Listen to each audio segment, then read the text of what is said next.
How you doing, YouTubers? This is my first video on how to repair something. So what I have here is a Thinkware 750 Dashcam. And the problem I'm having is every time I start the car, I get an error message telling me to format the SD card for data integrity. The reason it's doing that, after some research, is the internal battery inside the Dashcam has died and it doesn't store the current date any longer.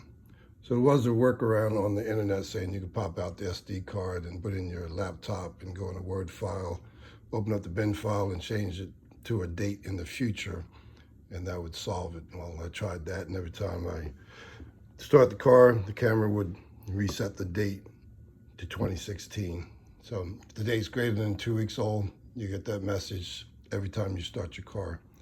So I decided to open up the dash cam, see if I can replace the battery, which I couldn't, but I didn't give up. So what I did do was I opened it up, found the speaker, decided to cut the speaker wire. So now I don't have to listen to that message any longer. Cut the red wire, tied it back, put a piece of tape on it, which I probably didn't need to do that. Then I'll close it back up.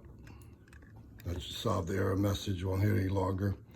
Downside is you won't have a date any longer for the film, current date, and you won't hear if there was any motion detected while the car was shut off. But it's better than buying another camera, because I wasn't about to do that. Anyway, just got to put it back together.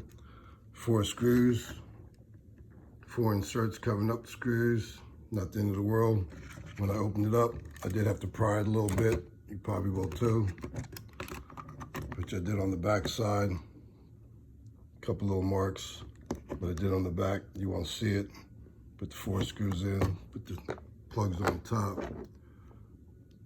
Use a Phillips screwdriver. There's the size. Won't hear that annoying message any longer. Hope that helps.